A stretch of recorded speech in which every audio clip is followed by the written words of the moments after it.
Hello everyone and welcome to this tips and tricks video for Cricket Captain 2024. It's been a while since we've done one, so I'm back again to give you some more tips and tricks here today, everyone. There is a whole bunch included here, including getting your own tips and tricks by yourself in the future if you need it from the actual game itself, if you have the game on PC and possibly on Mac, because it works through a Steam folder that is found once you install any of the Cricket Captain games. Nonetheless, first of all, I've got to jump into the basic tips here. It's always worth reminding you all because sometimes we forget the very basics of the game. And that is the contract tips. I mean, these are the toughest ones to try and implement. These are the ones that if you implement will have the biggest impact in the game, especially because it's easy to forget why we should sign certain players and why we shouldn't sign others. I'm actually getting these tips from the Cricket Captain developers themselves as part of their help files, which will be linked at the end of this video, so you can jump forward if you need to. Otherwise, here we are with the contract tips that they actually give themselves. They say, off the bat, if you get a good young player, give him a 3-year contract to save money. The main reason is because if you give people just 1-year extensions every single time for every player, no matter what, your player's prices actually increase as the demand for them goes up in the market. So that if you have a really good young gun, let's say he pops off in 2 years, over the next 2 years, the contract price for him next year might actually be double what it is this year, and then probably double that the following year. So you want to try and lock him in for 3 years at let's say 25k, and that means that he's super cheap, so that when his price does jump up, you can actually kind of look at paying it or, avoid paying that larger sum of money earlier in your career modes, which is obviously hugely impactful, especially if you get a young gun for 3 years and he's really good for all 3 years. One of the tips that if you've played this game a long time, you will know, but if you haven't played this game for a long time, players will generally accept quite a lot less than they are asking for in the contracts screen, but never on the first offer. And only if there are not other counties or other teams offering close to your offer. It's basically you can undercut the player if there's no demand for that player, but only if there's no demand. If you try and undercut a player and somebody else wants them, they are going to take the higher money option, which obviously makes sense. So you've got to try and use those undercut options pretty much the last sort of part of your contracts. Once you've kind of really thin on budget, you can some really cheap deals to some players and then see which players will end up taking those deals. They have to be within a certain range though. You can't offer ridiculously cheap, but you can offer pretty cheap and they will take it. 10k under or something like that, for example. If you go 20, they're just going to be like, nah. If you go 10 under, they probably have a good chance to accept, but if you go 20, it's like, yeah, you're going to push it and they're probably not going to say yes to that. There are a lot of good overseas players, so leave these bids until last. That's what the game suggests. Weirdly enough, this is the one that's the most contentious to me because I understand the premise of there's a lot of good overseas players out there, but in the first couple of years, there really isn't. At least for some roles. There's not a very strong all-rounder normally. The all-rounders are quite dodgy, I find. They perform well with the bat and not with the ball. They're quite hit and miss, I think that's the word I'm looking for here. There are some really good overseas players on that list, so you have to be careful about, letting them go. But it depends on which stage of your career mode you're at. If you're in the first, few years, then yeah, 100%. Wait till later because there's always cheap, but yet still good overseas players. Later on in your career modes, then definitely, I don't know if I agree with that tip as such because I feel like if you're deeper in your career modes and you can afford to pay out better overseas players for more of your budget, then that's definitely something that you could look at doing further on in your career modes. At least, that's what I've had in my experience, yeah. It's a good idea to try and get a decent spinner only because they can bowl more overs before tiring, for stamina reasons, yes. So this way you can play county matches or first-class matches with 4 bowlers instead of 5, which does make a lot of sense, actually, of course. Most teams would like to do that. The only thing I would say to this is it's really hard. Good luck. It is such a difficult thing to pull this tip off. If you can pull this tip off, your team will be phenomenal. I can tell you that right now because it seems really hard to develop a good first-class spinner because they have to bowl on day one most times when the pitch isn't really offering much assistance, and only in the second innings will they have a real impact with the ball. That's at least what I've found in the past. So if you can find a good spinner, great. Otherwise, you're going to have to look at how do you get around that? Are you able to have a 5th bowling option somewhere that's going to help you offset the fact that you've got a spin bowler there who is going to be pretty average in the first innings at taking wickets anyway? Now we're getting into the good stuff here. Let's talk about experience. Players will not be at their best until they have experience. This is what they say. They need to play about 15 first-class matches before they are considered experienced. They will continue to improve slightly with each additional match, although they can lose ability due to age. Test players need to have experience as well.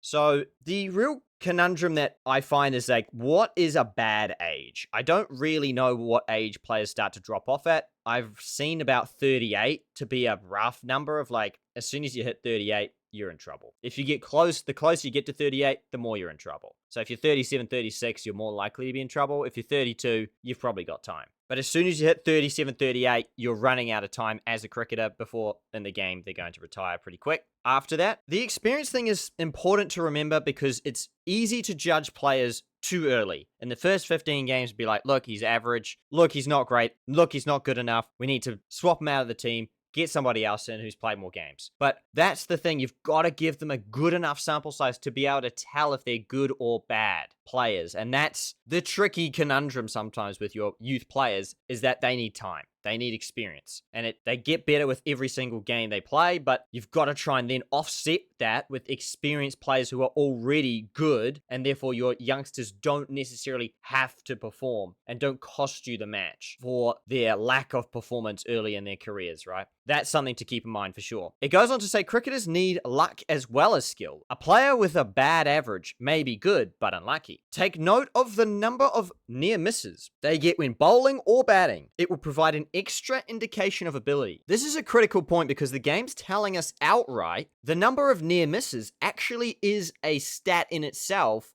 although it's just hidden. It's not really an external stat that you can measure, but as players, we can see roughly who's having a lot of trouble with the bat with swings and misses, or who is not having any swings and misses at all, is just getting out without many plays and misses, which probably means that they're actually a good player. They're just kind of finding ways to get out. Whereas bad players will tend to swing and miss a lot. Even if they score a lot of runs, you might find that they play and miss a lot because the game's kind of trying to hint that they are struggling to score runs more consistently than good players who just have one bad shot and get out. Also for bowling too, even if the bowlers aren't necessarily taking a lot of wickets, you can see if they're producing play and misses, that means that they've got ability and vice versa. It means that like if your bowlers aren't necessarily taking a lot of wickets or creating a lot of chances per se, they're not actually producing many play and misses, then perhaps that is an indication that they are not as good as you want them to be or as good as they probably should be as a bowler, right? Something to keep in mind for sure. The last tip here on the contracts states give young players a good run before writing them off. Second 11 averages also help in deciding if a player is any good. As the saying goes, form is temporary, class is permanent. So you've got to try and live by that and give players a good run before writing them off, before deciding that they are not good enough in your team, that they deserve to be cut from the 11 that you have picked, because at the end of the day, that links straight back to the tip earlier, which suggests players will not be at their best until they have experience. So you need to kind of give them experience for them to then have a good run. It's hard to have a good run without the experience they have behind them, because what seems to happen a lot with the young players is they'll either do really good in the first 6 or 7 games and then do really badly in the next 7 or 8 and kind of average it out across the 15 games before then getting better and better from there. Or they'll actually start badly in the first 7 games or so and then get really good across the next 8 games as they get closer to 15 and kind of average out that way. So you've got to really believe in the 15, if you will, the 15 games, that you've got to get there to kind of let your players get good, get the experience that they need to then also prove to you whether they are good enough to stay at this level. Because maybe after 15 games, you look at them and go, nah, he's not going to make it. He's not going to make it. He's struggling all 15 games, hasn't looked like scoring a run, hasn't looked like taking a wicket. But you might find across the 15 games that he struggled in the first 10, but in the next 5, he was an absolute gun, and now he's like proving himself because it just took him a while to kind of get used to the format. But nonetheless, those are the contract tips here that are actually being delivered from the game, with, of course, a little bit of input from me. Nonetheless, we'll move on to the next point, which is, look, if you want to win tournaments of cricket, it's yet another saying, and the saying goes, batters win you games, bowlers win you tournaments. It's very key to remember as you're building any sort of side. If you're building a test team, T20 team, one-day team, your bowlers need to be who you build the team around. The bowlers will bowl you to victory across a tournament. A batter cannot win you a tournament by themselves. It unfortunately is impossible. If it were possible, I think RCB would have won a title by now. Unfortunately, that's just not how cricket works because the margin of failure for batters versus bowlers is so different. If a bowler fails across a game, or even just fails once, he bowls a bad ball, he gets hit for 6. Bad ball, right? Gone for 6. He still bowls another delivery. If a batter edges off, bad shot, to first slip, he's done. That's his day done. He can't contribute anything more with the bat. He gets one shot. If he has a bad shot, loss of concentration, whatever, screamer of a catch, he middles one, out of this world take in the covers. That's him done. And so at the end of the day, I believe that is why batters win you games, bowlers win you tournaments. It's not to say batting is not important, because of course it is. But bowling is just as, if not slightly more important, to put a team together that will bail your batters out when they fail. If you only get 125 to defend, the best teams in the world will still find a way to defend it. And that is why, for example, I believe the Perth Scorchers have been so good over so many years in the Big Bash League, because they always found a way to defend whatever total that they could put together, they would defend it. So definitely remember, batters win you games, bowlers win you tournaments. When you are picking your teams, you need to pick good bowlers across any format. The batters will help you win individual games to let your bowlers then win you the tournament. On to the next point on the list, which is reserve players here, because I've found recently a very interesting point as part of the system. A reserve player, for those that don't know, is somebody that steps in when one of your overseas players is out on international duty or is injured. They get injured in the middle of the season, right? Bad luck. They go down for, let's say, a month, 2 weeks, whatever. Or international duty, they get picked for their national country because they become very, very good players and therefore get picked up by the international teams. Reserve players then step in until those players return back to your squad, if they ever do, for that season. 2 things to note. 1, I didn't realize this for the longest time. It's such a simple tip. They are free. As long as your reserve player is cheaper than your main international player, you are allowed to pick them up. And you can't pick them before your main overseas player. You have to pick your main overseas player, then pick your reserve player. Otherwise, they are completely free. So if you freak out about the budget and all that stuff, don't worry, they are free. You can pick them at any time, as long as it says at the top of the screen when you're doing your contracts, reserve player 0 out of 1, you can pick a reserve player. The main thing to note about reserve players, though, is that they are actually use them as a sort of pathway into the main overseas slot for next season. Let's say you pick someone up as a main overseas batter, or, like someone's really good this season, you need this player. You go for them. The reserve player, though, you realize, oh, this bowler is actually really, really good. I wish I'd kind of gone for him instead of the batter.